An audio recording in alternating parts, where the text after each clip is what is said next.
As a property investor, you know that every dollar counts. Knowing these two types of depreciation can significantly boost your property investment returns. Hey guys, James from Tax here. Today we'll be discussing a topic that could potentially save you thousands on your taxes. That's right, I'm talking about depreciation. There are two types of depreciation. These are called Division 40 and Division 43. And understanding the difference between them could mean thousands of dollars back in your pocket. In this video, I'll be breaking down what they are, how they differ, and how you can use them to your advantage. Let's get started. Let's kick things off with Division 40 first. Division 40, also known as plant and equipment, covers things you can easily remove from the property. We're talking about your air conditioners, dishwashers, and washing machines. Each of these items has its own lifespan, according to the ATO, and you can claim depreciation on them over time.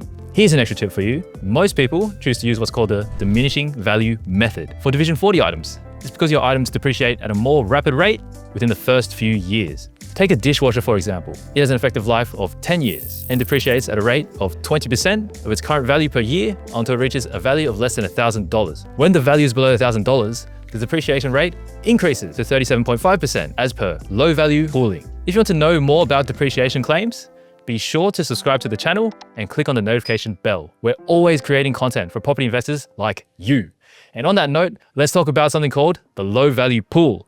When your Division 40 items depreciate to less than $1,000 over 1 or more years, they enter this pool.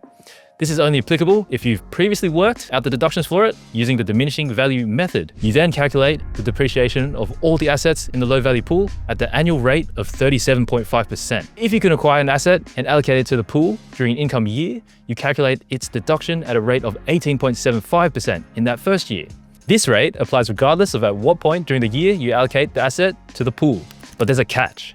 Due to the legislative changes to the federal budget in 2017, you can no longer claim depreciation on previously used Division 40 assets in residential rental properties. If you've acquired brand new plant and equipment after 7:30 p.m. on 9th of May 2017, or entered a contract before this time, you can continue to claim a deduction over the effective life of the asset. These changes only affect residential property investors. Commercial property owners don't need to worry about this one. Now let's move on to Division 43, otherwise known as capital works deductions. These refer to the depreciation of the structure of the building, usually objects that are not removable. We're talking about the structure of the building itself, things like walls, roofs, and driveways.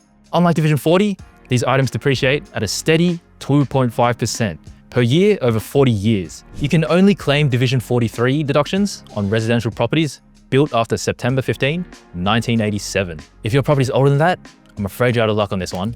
When it comes to figuring out what you can and can't claim, it can become quite the conundrum, since every asset has its own effective life and depreciation rate. You can't rely on your accountant since they aren't qualified for this either. In most cases, they'll often refer you to quantity surveyors. Quantity surveyors, like us at Tax, ATO approved and are the only professionals that can produce a compliant tax depreciation schedule for your investment property. Depreciation is just one piece of the property investment puzzle. If you want to learn how to maximize your tax deductions, we have a video in the description box below that talks about the different ways you can make your investment tax deductible.